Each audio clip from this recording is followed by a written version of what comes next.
ryavuze ati nta muntu umwana wiwe yomusaba ngo ifi ngo amuhereze inzoka. Imana iguhereza ico uba wayisavye kandi ukaba wayisavye wizeye udacitse intege. Kuko Satani ntadukunda ngo nuko turiho, aduteza ibyago bitandukanye kugira twihebure, kugira tuve ku Mana.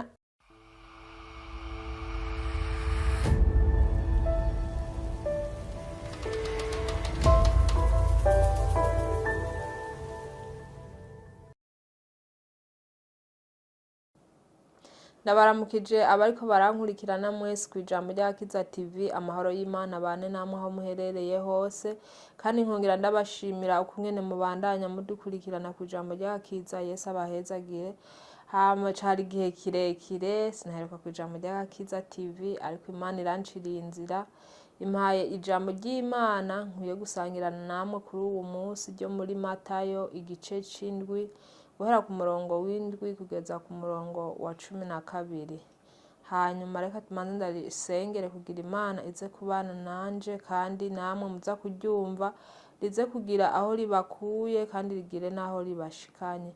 Ndagushima Mana kuko uri Imana nziza, ni wowe ukora ibikomeye ugakora ivyo umwana w'umuntu adashobora gukora. Kuba tukiriho n'abariko barankurikirana kwijambo ry'Irakiza TV ni kubw'urukundo rwa n'imbabazi dukunda. Hariho benshi batakiriho, hariho benshi bagwaye, hariho benshi bafise ibibazo bitandukanye, ariko twebwe muri mwijuru turacahumeka umwuka w'abazima n'uhabwa icubahiro, amashimwe n'abehe vyose. None Mwami, kuko mw'isi tutagororotse turi abanyavyaha, dusaba imbabazi n'ikigongwe, uduhata duharurira amazina yacu yafute mu gitabo ca Satani, wandike amazina yacu mu gitabo cawe c'ubugingo, kugira tuzokubone Mwami niyo wagaruka udusange twiteguye, ntituze dusigare muri iyi si y'intuntu n'izago n'amarira. Iri jambo ryawe Mwami nje kwigisha, ndagusavye umanukire muri jewe, nasamike umunwa nawe wabure wivugira, uzoryumva wese Mwami rize rigira aho rimushikanye naho nico rimufashije mu buzima bwiwe. Uzobwize neza Uwiteka, ndazi kuri kumwe nanje, kandi nabo bariko barankurikirana ko ari wowe uri batahuza, ni mu izina ryawe ryera, amen. Ndege gusoma rero ijambo ry'Imana ryo muri Matayo igice c'indwi guhera ku murongo w'indwi ndaza kugeza ku murongo wa 12. Umutwe w'ijambo uravuga ati gusaba. Musabe muzohabwa, murondere muzoronka, muramutse muzokugururirwa, ngo kuko usaba wese ahabwa, urondera aronka, uramutsa yugururirwa.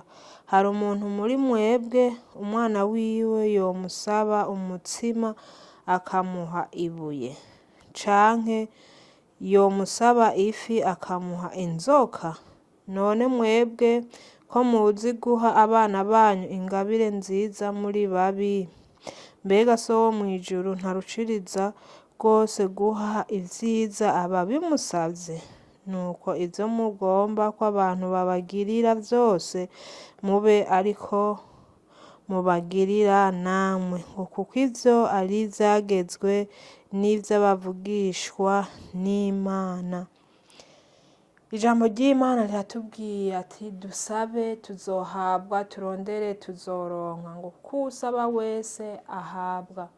Nta muntu n'umwe asenga Imana ayisavye mu mpwemu no mu kuri yomwima ico ayisavye, kuko n'ijambo ry'Imana murumvise uko ritubwiye ati dusabe tuzohabwa. Kuko nta muntu yogira yoronka ikintu atagisavye Imana, nkuko ijambo ry'Imana ritubwiye ati mbe mwege ko muzi guha ingabire nziza abana banyu muri babi, umwana wanyu yoshobora kugusaba ifi ngo ukamuha inzoka, ngo canke akagusaba ngo umutsima ngo ukamuha ibuye? Ntibishoboka, kuko umwana ico aba agusavye agomba ukimuhereze, naho yoba yagukoreye ikibi urirengagiza ukakimuhereza, kuko ni umwana wiwawe ntiwoshobora kumwima.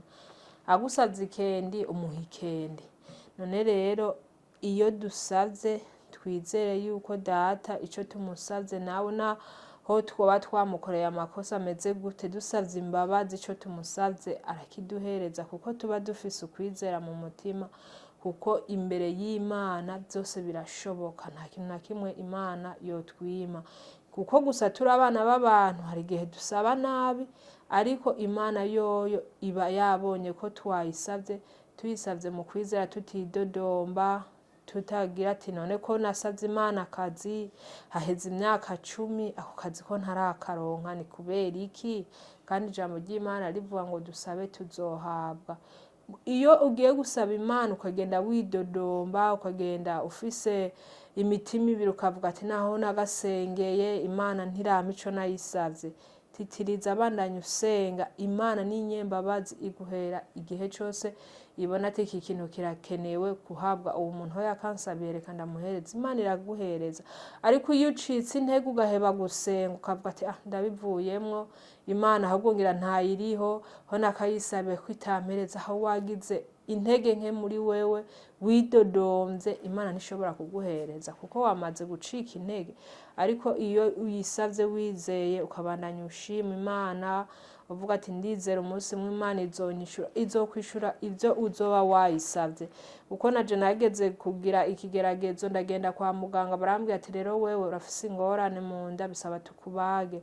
Abadogita 11 baragerageza biranka, ariko ndaza mu cumba ndiyugarana ndasenga Imana, ndavuga ati Imana wewe ni wowe ushoboye, ni wowe muganga mukuru, nizigiye ko ari wowe uzonkora ko nka kumwe wakora kuri ya mpumyi igahumuka, ni wowe nizigiye wowe ko ari wowe kunkiza kino cago batarinze kumbaga.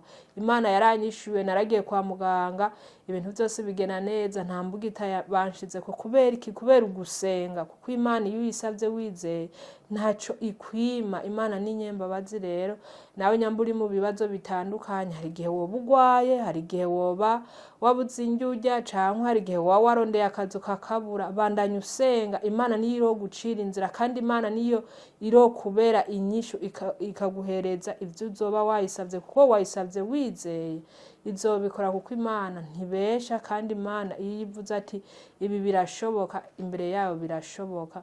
Rero ntiducike intege, tubandanye dusenga Imana tuyinginga, tutidodomba, tudacitse intege. Ivyo tuzoba twayisavye izobiduhereza, kuko numvise n'ukungene ijambo ry'Imana ryavuze ati nta muntu umwana wiwe yomusaba ngo ifi ngo amuhereze inzoka. Imana iguhereza ico uba wayisavye, kandi ukaba wayisavye wizeye udacitse intege, kuko Imana iradukunda, niyo yadupfiriye, niyo yatubambiwe ku musaraba, twari babi ariko iraducungura, tuba tukiriho, wowe uracariho nanje ndacariho kubw'urukundo rwayo. Rero tubandanye tuyisenga, tuyisavye twizeye, ivyo tuzoba dusavye byose izobiduhereza, ntaco izotwima. Ndibaza ijambo ry'Imana rirabafasha, riragira naho ribashikanye, kuko gusenga niko gukuru kuruta ibindi vyose. Hanyuma mugira amahoro y'Imana. Yesu abane namwe. Iri niryo jambo ry'Imana Imana yari yampaye ngo dusangire namwe, kuko hariho abantu benshi basenga Imana agacika intege, yabona ico yayisavye ntimuhaye agacika intege, ahubwo akabivamwo agaheba no gusenga. Nyamba yahora aririmba agaheba kuririmba, nyamba yaja no kwisengera akabivamwo vyose, ati iyi Mana ngira nta Mana iriho, ho nakayisabiye ntacirampa, nta niyo ndabona. Titiriza wewe, bandanya usenga, bandanya uvuga ati Mana wewe uri Imana, kubera kubukiriho, kubukivuga bikemera ni kubwayo. Kuko urazi Satani ntadukunda ngo nuko turiho, aduteza ibyago bitandukanye kugira twihebure, kugira tuve ku Mana. Ironke Satani kungene idufata, idusubize mu vyisi. Ugiye mu vyisi nta mahoro uzoronka, nta munezero uzoronka, ariko muri Yesu ufise igeragezo, ufise ibibazo, ugasenga, uragira mu mutima amahoro. Ariko kwa Satani nta mahoro uronka uri mu vyisi, wamuhura n'ibigeragezo bitandukanye, ugahura n'ibibazo vyinshi. Ariko muri Yesu hari amahoro, kuko iyo usenze, iyo uririnze, ugira amahoro mu mutima. None rero Imana ibane namwe, abumvise ijambo ry'Imana ryo muri Matayo, mubandanye muri soma, kandi iyo urisomye uvuga ati Imana nuri ijambo ryawe ko rivuze ngo dusabe tuzohabwa, turondere tuzoronka, ngo uko usaba wese ahabwa. Nanje ndakeneye umpe ico nagusavye nk'uko ijambo ryawe ribivuze, kuko nizeye kuko ijambo ryawe ritabesha. Uzoraba Imana kitakigukorera, kuko uzoba wayisavye wizeye, kuko Imana ntibesha. N'iri jambo ry'Imana dusoma muri Bibiliya ntiribesha, birashika birabaho. Nkuko nababwiye nanje nari mfise ikibazo, Imana yabanye nanje inkura muri ico ico kibazo Imana irankiza batarinze kumbaga. Rero nawe ugire kwizera usenga Imana byose uvuga ati Imana ndizeye kuko ari wowe ushoboye, uri ndiho, uri Alpha na Omega. Imana izokwishura mu masengesho yawe, iroguhereza ivyo uzoba wayisavye, kandi uze wandike no ku rupapuro n'isaha uzoba watanguriye gusenga n'amasaha. Imana izokwishura uce wibuka ati iki ni ca kintu nari narasavye Imana none irakinyishuye, kandi Imana izobikukorera kuko mfise ukwizera nanje ibitangaza inkorera naco ndayisaba nizeye mu izina ryayo ngo ikinyime. Rero Imana iradukunda kandi Imana iraduhereza, nta kintu na kimwe twoyisaba ngo itwime dusavye twizeye. Amahoro y'Imana abane namwe. Iri niryo jambo ry'Imana ndazanye ngo dusangirire hamwe. Reka turisengere kugira Imana idushoboze twese kugira tuyikunde, dukunde no gusenga, dukunde no kuyisaba ivyo dukeneye, izobiduhereza mu kuri iyo dusavye dusenze twizeye birashoboka.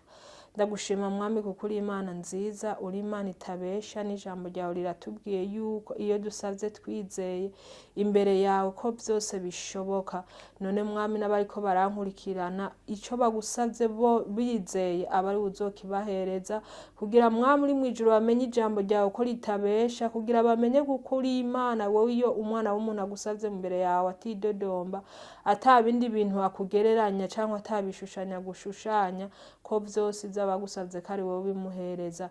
Bandanye ubana nabo, bandanye bazigama, bandanye bagwanirira, ubakure mu ngwara barimwe ubahegukira, abashonje ubaheze barya n'ivyo banwa, abihebuye Mwami ubaremeshe, abakiri mu vyaha bitandukanye urabazi mu mpande zine z'isi, ubiyereke bave mu vy'isi batumbere wowe nyene wadukunze urukundo ata muntu numwe yari kurudukunda, bagaruke kuri wowe kugira bakumenye Mwami, kugira nabo baze bashitse benshi kukugororoka.